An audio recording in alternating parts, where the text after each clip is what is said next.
जय श्री कृष्णा। आइए सुनते हैं कार्तिक मास महात्म्य 20वां एवं 21वां अध्याय। अब राजा पृथु ने पूछा, हे देवर्षि नारद, इसके बाद युद्ध में क्या हुआ तथा वह दैत्य जलंधर किस प्रकार मारा गया?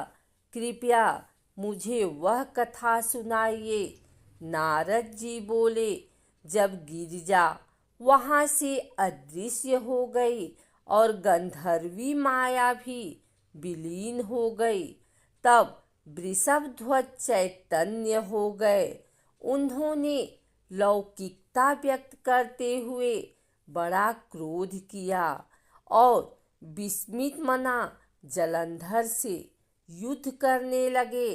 जलंधर शंकर के बाणों को काटने लगा, परंतु जब काट न सका तब उसने उन्हें मोहित करने के लिए माया की पार्वती का निर्माण कर अपने रथ पर बांध लिया। तब अपनी प्रिया पार्वती को इस प्रकार कष्ट में पड़ा देख लौकिक लीला दिखाते हुए शंकर जी व्याकुल हो गए। शंकर जी ने भयंकर रौद्र रूप धारण कर लिया। अब उनके रौद्र रूप को देख कोई भी दैत्य उनके सामने खड़ा होने में समर्थ न हो सका और सब भागने छिपने लगे। यहाँ तक कि शुंभ निशुंभ भी समर्थ न हो सके। शिव जी ने उन शुंभ निशुंभ को श्राप देकर बड़ा धिक्कारा और कहा, तुम दोनों ने मेरा बड़ा अपराध किया है। तुम युद्ध से भागते हो, भागते को मारना पाप है। इससे मैं तुम्हें अब नहीं मारूंगा, परंतु गौरी तुमको अवश्य मारेगी। शिव जी के ऐसा कहने पर सागर पुत्र जलंधर क्रोध से अग्नि के समान प्रज्वलित हो उठा। उसने शिव जी पर घोर बाण बरसाकर धरती पर अंधकार कर दिया। तब उस दैत्य की ऐसी चेष्टा देखकर शंकर जी बड़े क्रोधित हुए तथा उन्होंने अपने चड़ागुष्ठ से बनाए हुए सुदर्शन चक्र को चलाकर उसका सिर काट लिया। एक प्रचंड शब्द के साथ उसका सिर पृथ्वी पर गिर पड़ा और अंजन पर्वत के समान उसके शरीर के 2 खंड हो गए। उसके रुधिर से संग्राम भूमि व्याप्त हो गई।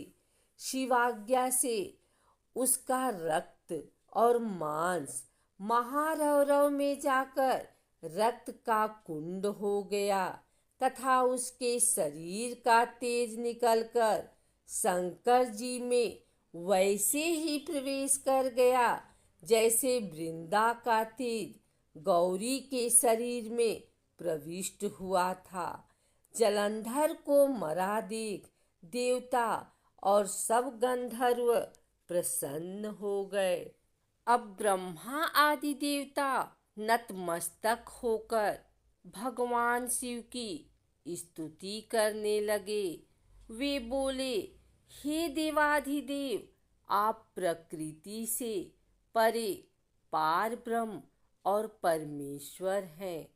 आप निर्गुण, निर्विकार व सबके ईश्वर होकर भी नित्य अनेक प्रकार के कर्मों को करते हैं। हे प्रभु, हम ब्रह्मा आदि समस्त देवता आपके दास हैं। हे शंकर जी, हे देवेश, आप प्रसन्न होकर हमारी रक्षा कीजिए।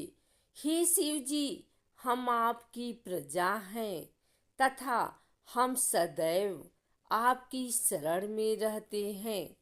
नारद जी राजा पृथु से बोले, जब इस प्रकार ब्रह्मा आदि समस्त देवताओं एवं मुनियों ने भगवान शंकर जी की अनेक प्रकार से स्तुति करके उनके चरण कमलों का ध्यान किया, तब भगवान शिव देवताओं को वरदान देकर वहीं अंतर ध्यान हो गए। उसके बाद शिव जी का यशोगान करते हुए सभी देवता प्रसन्न होकर अपने अपने लोक को चले गए।